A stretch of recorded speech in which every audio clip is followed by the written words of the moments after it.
Yo vengo de una familia un poco extraña también, porque mi viejo era ruso. Mi viejo se fue de voluntario a la Primera Guerra Mundial cuando tenía 18 o 20 años. Quedó enganchado con los blancos, después se pasa con el pelotón de él, se pasa a los rojos. Bueno, todo eso. Después era aventurero, se fue a recorrer el mundo, cae en la Argentina. Llega al litoral, bueno, ahí después va a Villa Dolores de Córdoba, ahí conocí a mi vieja. La historia de mi vieja de joven se vincula al Partido Comunista, muy joven. La que los atiende políticamente ahí forman un movimiento juvenil que se llamaba Juventud Unida del Oeste de Córdoba. Quienes vienen son dirigentes de la reforma universitaria, que los atendían políticamente Ramón Contreras, Anita Contreras, la hermana, que era dirigente obrero que participó en la lucha obrera estudiantil de la reforma universitaria. Forman una juventud importante y forman un sindicato de costureras, porque todas las grandes tiendas distribuían, los moldes y armaban. Las costureras armaban las prendas que después vendían las tiendas. Normal, el sindicato de costureras, de las cuales después no pudieron asumir la conducción porque eran todas menores, y asumen los compañeros que eran mayores. Bueno, entonces después ya, cuando nacimos los hijos, mi viejo arma una empresa de publicidad en Córdoba. Estamos en Córdoba, yo lo que recuerdo, tenía 5 años, estalla la Revolución del 55, el golpe de Estado del 55. Nosotros vivíamos en las afueras de Córdoba, en Guiñazú. Toda la gente, empiezan a correr rumores que van a bombardear el aeropuerto de Pajas Blancas. Nosotros vivíamos ahí cerca. Toda la gente se va a las sierras, la mayoría de la gente se fue a la sierra, nosotros nos quedamos. En realidad no pasó eso. Y después vinimos a Mar del Plata. Bueno, nosotros por el trabajo de mi vieja recorrimos varios lugares, estuvimos en varios lugares. Mi vieja estaba amenazada de muerte por la Alianza Libertadora Nacionalista. La Alianza Libertadora era de ultraderecha peronista. Era una especie de triple A, una cosa así.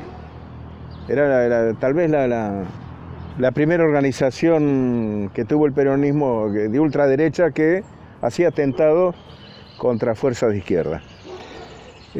Ahí en mi casa se escondían dirigentes del partido que eran perseguidos por el peronismo, Jorge Canella entre ellos.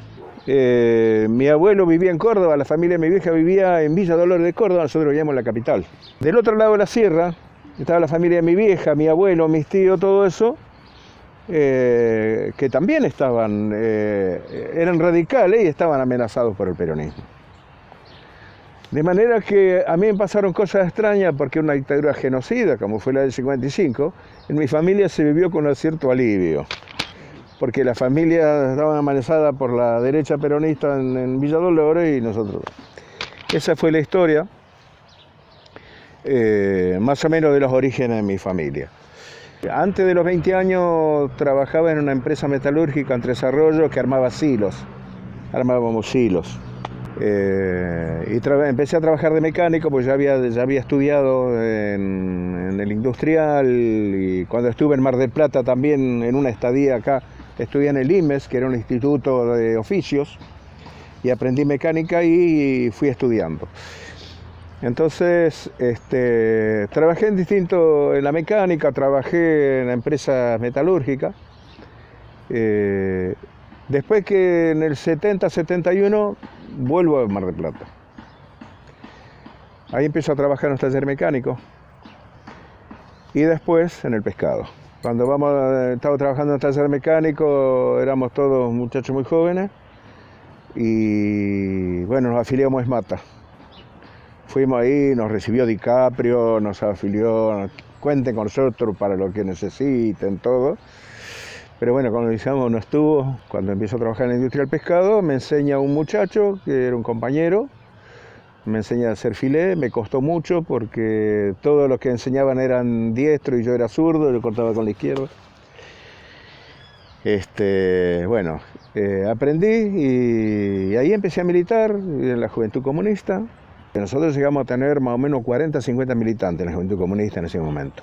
Y en realidad nos faltaba capacidad dirigente, porque nosotros no podíamos, no sabíamos cómo organizar eso. No teníamos una línea que nos ayudara mucho tampoco en eso.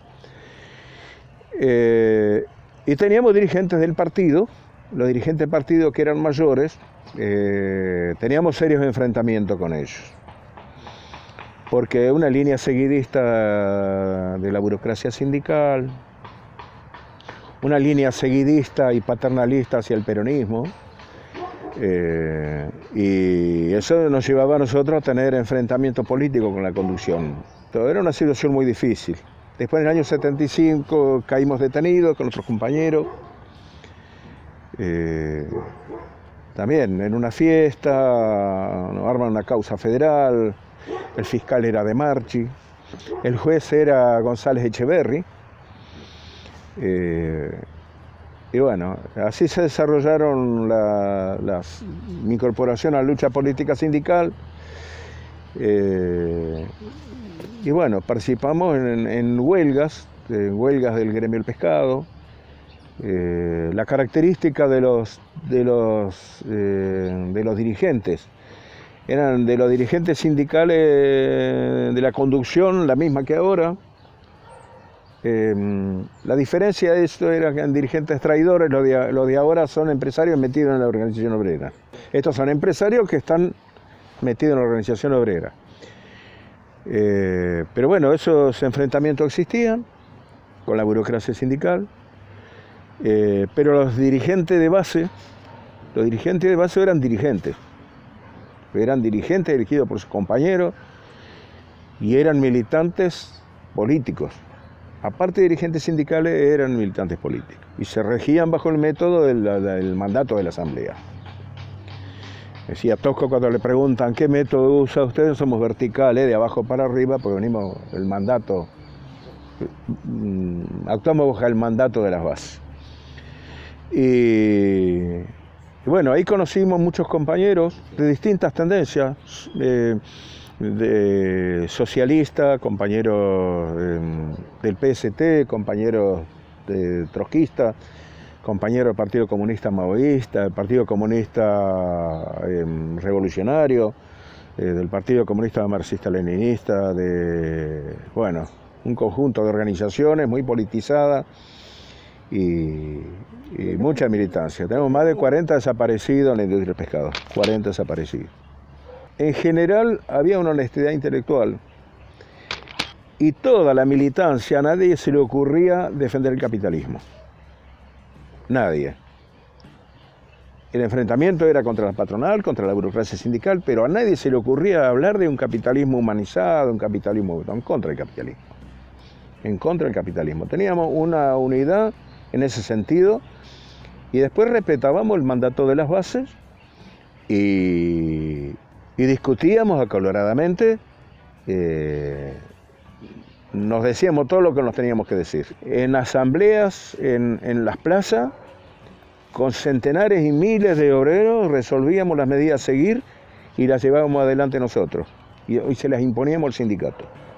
El convenio 75 se consiguió con la militancia de abajo peleando contra las traiciones de arriba. Llegaron a haber hasta enfrentamientos armados con la burocracia sindical. Las asambleas eran muy espontáneas, no había una gran preparación, no había lo que tenía el sindicalismo en sus orígenes, que era el orden que tenían los dirigentes anarquistas que elegían un presidente de mesa, es decir, hacían un libro de actas, quedaban registrados, no eran así las asambleas. Deberían haber sido así, deberían ser así, pero en general las asambleas se juntaban, bueno, el que empezaba a hablar pedía la palabra y hablaba y no había un orden como tenía el sindicalismo en sus orígenes. Con el peronismo se cortó esa digamos, esa historia que venía y se resolvió por el sindicalismo vertical. Lo resolvían de arriba, entonces no era necesario consultar a la base, y no era como no se llamaba la asamblea, no era necesario tener libro de acta para decir que dijo fulano y fulano. Es decir, el método de la asamblea, que en realidad era más eficaz y más riguroso, porque la minoría debía acatar a la mayoría. Eso también, hoy en día también se resuelve por la asamblea, pero la minoría no está de acuerdo y se va y hace la de ella. Es decir, no acata la minoría a la mayoría y va atrás de ese mandato, no. Es decir, es muy peleado ese tema. Pero en general las cosas se resolvían, pero las asambleas eran masivas, se votaba la lucha y había que ir. No olvidemos que el sindicato del pescado estaba manejado por la burocracia más de derecha y por De Marchi, que era el que manejaba la CGT acá. Y el abogado, y aparte el abogado era De Marchi, el abogado del sindicato. Entonces, ellos elegían delegados a dedo, pero en general no podían porque elegían. Los delegados hasta cierto punto eran elegidos por la gente. Y ahí militaba, ante la militancia estaba la JTP también, coordinábamos acciones con ellos. Con un conjunto, y después había un conjunto de dirigentes obreros con concepciones clasistas que por ahí no pertenecían a ningún partido, pero tenían esa experiencia, eran dirigentes de base. Pero el nacimiento del gremio del pescado nace con el anarquismo. El primer sindicato se forma en la Casa del Pueblo, el primer dirigente fue un dirigente anarquista, después todo eso fue perdiendo. Y el primer convenio lo firmó un compañero, el primer convenio del gremio del pescado lo firmó en la Casa del Pueblo un compañero anarquista que después fue militante del Partido Comunista, un tal Albano García. Ese fue el primer convenio. El gremio del pescado en sus inicios era un gremio de conserva. Después viene la parte congelado, la parte fileteado, pero era un gremio que nace de acuerdo a los requerimientos de la guerra mundial, pues se necesitaba vitamina A, aceite de tiburón para mandar a Europa, y nace al calor de todo eso la industria pesquera. Primero con el tiburón, después con capturar pescado para la parte turística acá, para los hoteles. Después ya como industria, la industria tiburonera, y después la conserva. Y la fábrica no existía, los grandes frigoríficos, las cadenas de frío, todo eso. Eso vino después, con la pesca de altura, con la pesca de la merluza, del calamar y demás, con una industria. Se incorpora una gran masa, como se incorporó en todo el país, una gran masa de trabajadores de golpe, con la industria conservera, los saladeros y demás, una gran masa de obreros que no venían con la experiencia sindical. Entonces, y eran peronistas, se hicieron peronistas. Se incorporó una gran masa y después los anarquistas y la izquierda no tenían una presencia, fue desapareciendo. Es decir, la derecha se organizó también ciertos dirigentes para sacar a los pocos anarquistas que había en el gremio. Fue eso un proceso largo también. Los compañeros desaparecidos, la mayoría eran dirigentes de base. Los compañeros nuestros del Partido Comunista, también algunos fuimos perseguidos, los más conocidos, pero después el partido prácticamente no militaba, porque había una línea de que estábamos expectativas si Videla era el hombre más progresista de los militares ahí se dan situaciones que son muy difíciles de entender y que lleva un proceso largo y a veces en soledad, porque diferenciar qué es una equivocación y qué es una traición en política, ¿no es cierto? Si hasta dónde vos decís, ¿estamos equivocados o nos están vendiendo? ¿Estamos equivocados o nos están traicionando? ¿Qué hacemos? A nosotros nos decían, ahora son gobiernos los militares, los reclamos hay que llevarlos a los cuarteles, nos decían. había que ir con reclamo a los cuarteles. Cuando los militares acá, el 601, le pedían un parte diario a la fábrica a ver cómo estaba la situación, si había conflicto y eso. No podía hacer paro, lógicamente no podía hacer paro. Nosotros llegamos a trabajar a desgano una vez, reclamando cosas. Y en la fábrica donde yo estaba, que es la fábrica de Ventura, el que nos atendía los reclamos era Muno Afodausia, un tipo que había sido interventor del Hospital Marítimo, un tipo de ultraderecha, Instituto Belgraniano. Muno Afodausia. Y cuando nos recibía, dice, yo estoy muy preocupado, yo y mis camaradas estamos muy preocupados por la situación que hay acá. Yo decía, los míos también, camaradas míos también. Y él así nos recibía. Y esa era la de las... entonces nosotros, nos dice, no hay reclamos colectivos. Los reclamos son individuales. Entonces nos encolumnábamos todos atrás de una ventanilla, que éramos casi 100 fileteros, a reclamar todo lo mismo. Entonces cada uno hacía un reclamo, reclamamos todo lo mismo. Necesitamos tablas. Sí, no. ¿Usted qué dice? Tablas. No, así no se puede. A ver por qué no nombran a alguien para que venga uno para reclamar todo. Entonces no estamos reconociendo la posibilidad de tener delegados y se eligieron comisiones de reclamo, 4 o 5 compañeros. Entonces íbamos a reclamar cosas ahí, funcionábamos como una comisión interna. Así se dio más o menos, en algunos casos más de eso no podíamos hacer. Teníamos esa situación.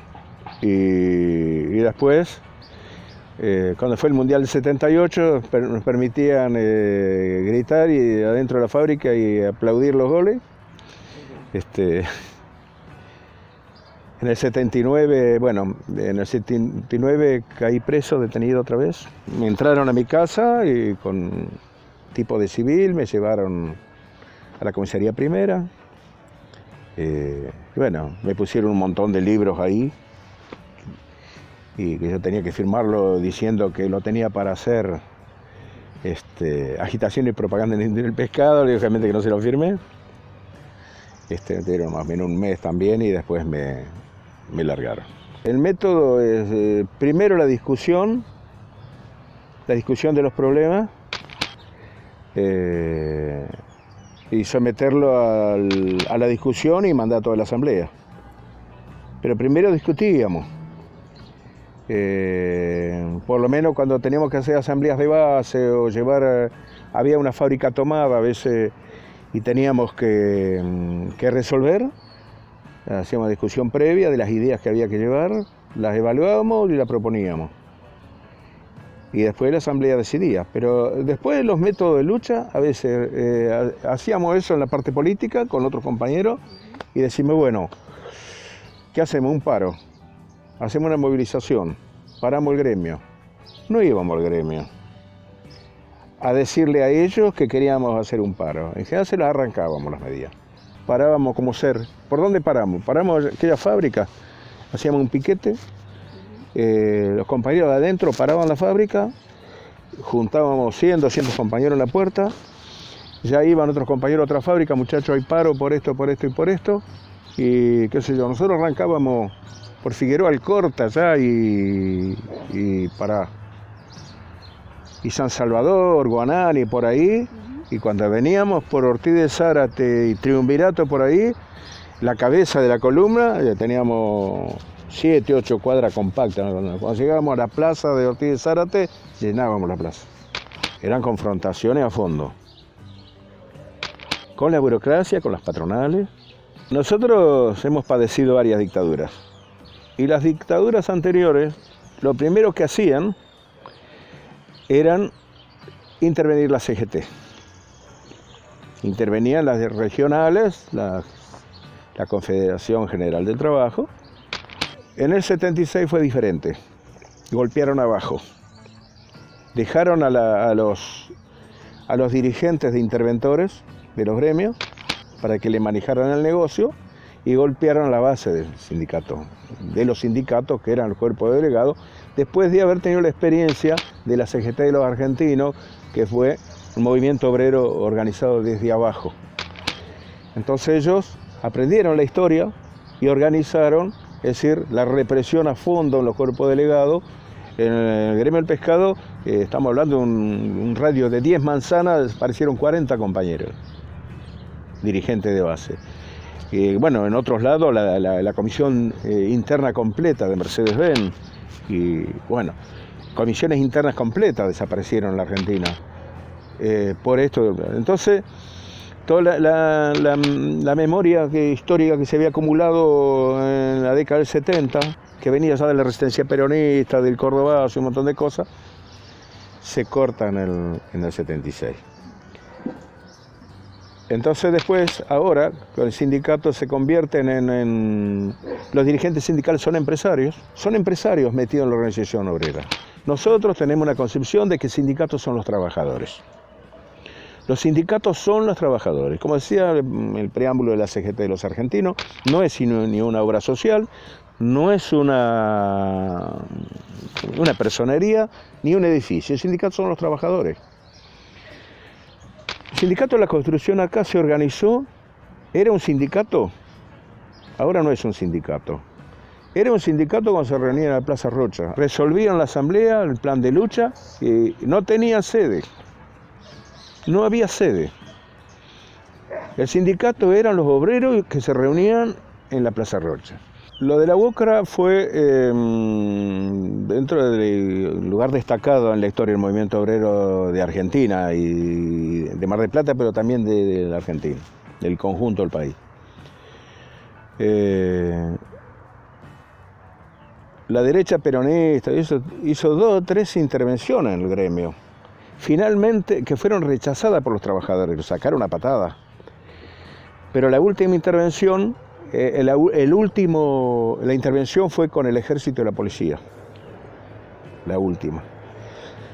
Y uno de los fundadores del gremio, el primer secretario general, era un italiano que se llamaba Juan Giolitti, era un hombre que salía de la obra en bicicleta, se iba a sindicato.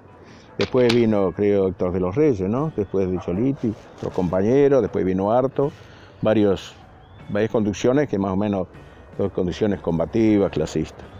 Después del menemismo, que le pasaron la topadora a las conquistas a los trabajadores, que destruyeron toda organización sindical que defiende a los trabajadores, quien toma esas banderas es el movimiento piquetero, es decir, el movimiento obrero precarizado y desocupado son los que confrontan con el menemismo. Es la única fuerza, es decir, el movimiento obrero registrado estaba planchado, y el que confronta a fondo, pero a fondo, con los métodos, los viejos métodos del movimiento obrero, el movimiento piquetero, que es el que acorrala a Menem, y es el que acorrala a todos los gobiernos que han venido hasta ahora. Lógicamente que el peronismo, a través de su variante progre, usando la misma táctica que usó Perón, va cooptando a los más débiles, a los más inconsecuentes, y algunos traidores para desprestigiar este movimiento, ¿no es cierto? Pero el que toma todas esas banderas es el movimiento piquetero, y hasta el día de hoy. Y después, el movimiento, cuando empieza la resistencia, los sectores del movimiento obrero registrado usan esos métodos piqueteros, ¿no? Que son los viejos métodos del movimiento obrero. Nosotros tenemos que decir que sindicatos son los trabajadores. Si nosotros organizamos los trabajadores, somos sindicatos. Las conducciones sindicales siempre van a tener el aparato para ganar las elecciones haciendo fraude o robando urnas, incendiando urnas, van a retener las conducciones sindicales. Lo que no sé lo que estamos en disputa, ¿quién dirige a los trabajadores? Si dirige la concepción del reconocimiento objetivo de la lucha de clases o si dirigen los que tienen la política de la conciliación de clases. Nosotros teníamos en la década del 70 mucha conciencia revolucionaria en los trabajadores. Sin embargo, es decir, las confrontaciones eran agudas. Acá las mujeres, las envasadoras salían con los cuchillos a la calle. La policía no se arrimaba a 2 metros. Sin embargo, en el 2007 se vuelve a dar una lucha venida desde abajo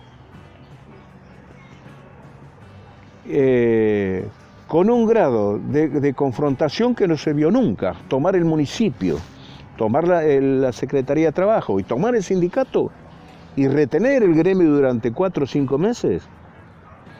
Ese grado de incendiar fábricas, incendiar camiones, ese grado de confrontación no se dio nunca. Y hubo una participación de sectores estudiantiles. Una columna que salió de la universidad a juntarse con los obreros del pescado en el puerto. Eso fue, digamos, una síntesis, por más que baje el nivel general de conciencia y demás, pero cuando arranca el conflicto, arranca desde la última experiencia de confrontación. Y seguramente las luchas que van a venir van a ser también así. El asunto es eso, saber interpretar cómo piensan los trabajadores en cada momento. Se dio también cuando fue el marplatazo, con obreros que veníamos en una columna del puerto. La participación se habían formado unas coordinadoras que funcionaban en la clandestinidad prácticamente, que dirigían el conflicto. 4 o 5 gremios pidieron un paro activo en el 72, cuando fue lo de Silvia Filler. Bueno, fue todo un proceso también donde meten preso a los testigos del caso Filler. Pero cuando se pide la libertad de esos compañeros, se genera, bueno, todo un movimiento obrero estudiantil con organizaciones políticas de base, sindicales de base y con sindicatos. En ese se presiona la CGT a través del gremio de molineros, petroleros privados, Luz y Fuerza, y algún otro gremio más, minas y canteras también de Batán, compañeros del peronismo de base. Y se presiona ese paro activo en el sindicato de aguas gaseosas, que estaba ahí cerca de la calle Jara y Belgrano, por ahí. Una multitud afuera tuvieron que dar el paro. Lógicamente no tomaron ninguna medida para que se haga, pero fue total, y hubo movilización, represión en las calles, y nosotros salimos con una columna que, en el caso mío en particular, salimos con una columna del puerto importante, pero no nos dejaron llegar. Ahí en la calle Talcahuano cruzaron los carros de asalto así, por las laterales ahí, y empezaron a llevar gente detenida, y bueno, y no pudimos llegar. Después algunos llegamos por otros medios, por otro lado, llegamos hasta donde pudimos, pero esa fue una experiencia obrero estudiantil, y en el 2007 una experiencia importante de obrero estudiantil. En el 83 se había producido una derrota del peronismo. Había ganado Alfonsín y había perdido la patota sindical a nivel mundial, es decir, una condena también en el apoyo a Alfonsín a los métodos de Herminio Iglesias y todo eso. Estaba todo cuestionado, todo eso. Y la elección más importante era la elección del gremio del pescado. El gremio más importante que iba a elecciones a nivel nacional, el gremio del pescado. Quiere decir, cuando se arman las elecciones acá, todo el periodismo, hasta Clarín, todos los periodismos estaban pendientes de qué iba a pasar, si el resultado en las urnas se iba a representar, porque ya el ministro de Trabajo habían denunciado a Alfonsín el pacto militar sindical y demás. Nosotros habíamos formado una agrupación que se llamaba 2 de abril. Teníamos 700 afiliados con carnet a esa agrupación. El Partido Comunista se oponía. Se dividió el Partido Comunista, una parte apoyaba a nosotros y otra. Formamos una organización, teníamos fábricas enteras adheridas al movimiento nuestro. Con eso fuimos a la unidad con el peronismo revolucionario, que tenían algunos compañeros, y se formaron otras agrupaciones también peronistas, y armamos un frente de agrupaciones que se llamaba Unidad Obrera del Pescado. Elegimos en una asamblea los candidatos, hicimos había que presentar 200 y pico de firmas para poder presentar la agrupación, presentar la lista, llevamos 1000 firmas. Y nos eligen a un compañero, Luis Cabrera, y a mí nos eligen de apoderado. Bueno, nos asesoraba Darío Merceré. Entonces nosotros fuimos, primero denunciamos la proscriptiva convocatoria.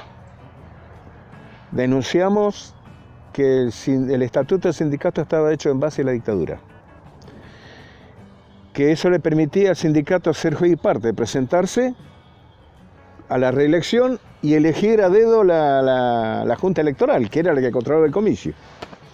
Denunciamos todo eso. Lógicamente los delegados elegidos, todos nos impugnaron, la Junta Electoral nos impugnó todos los candidatos. Porque pues tenía que tener 2 años de trabajo ininterrumpido, en los últimos 2 años en forma ininterrumpida. Porque aparte había acuerdo entre las agrupaciones para proponer candidatos. Entonces tenían que estar candidatos de todas las agrupaciones. Entonces, con Merceré íbamos con cada candidato a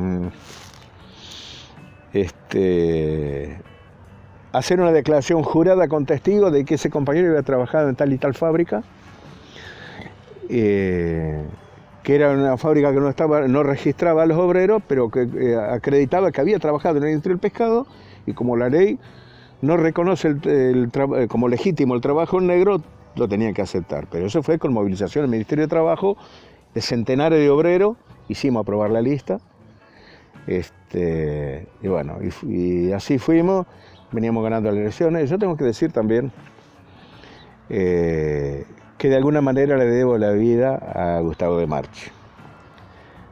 Porque después que ellos retuvieron el gremio, que nos echaron todos los compañeros, se armó una lista opositora desde adentro del sindicato.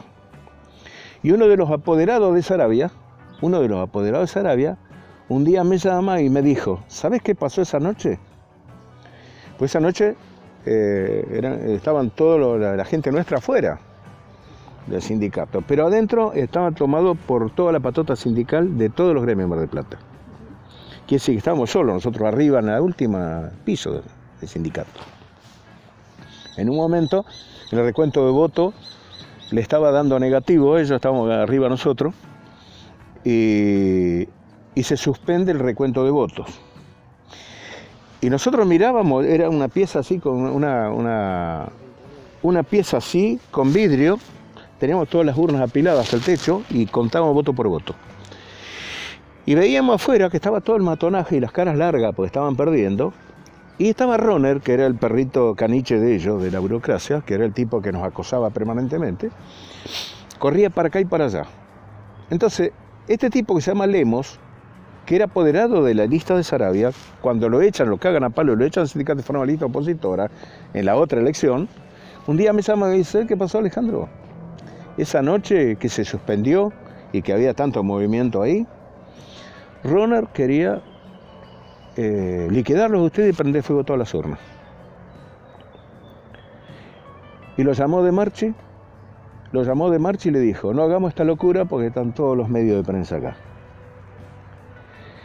Y si nosotros llegamos a hacer este escándalo acá, perdemos toda la elección en todo el país.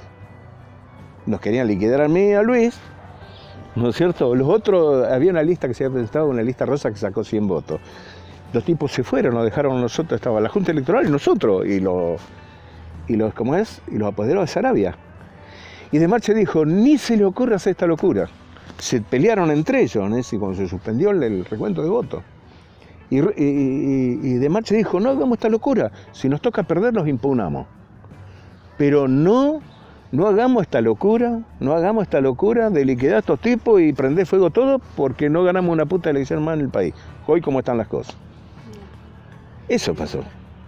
Y cuando el periodismo se quiso ir, los compañeros que estaban afuera Nos metieron de prepo donde ustedes no se van acá. Eso fue. Es decir, y los derrotamos políticamente. Es decir, los derrotamos políticamente porque De Marchi era el capo de la CGT, Saravia era el secretario general de la CGT y de las 62 organizaciones, y la ultraderecha peronista los derrotamos políticamente. Y lo hicimos con acuerdos de abajo. No aceptamos los acuerdos, las líneas que querían bajar de arriba, las resolvíamos nosotros. Esta es nuestra casa. Esta es lo que cocinamos nosotros. Esto lo armamos entre nosotros y es nuestro. Lo de la lista celeste y la Unidad Obrera del Pescado fue muy importante. En la otra elección del pescado, ya habían en Mar del Plata, el diario El Atlántico sacaba que los guarismos decían las encuestas dan ganadoras lista celeste en la próxima elección del pescado, hacían encuestas en la fábrica, daba ganador y qué sé yo. Matan al hijo de Saravia y perdimos las elecciones. Es decir, la muerte del hijo de Saravia, muerto por un mismo matón de ellos, jugó en contra nuestro.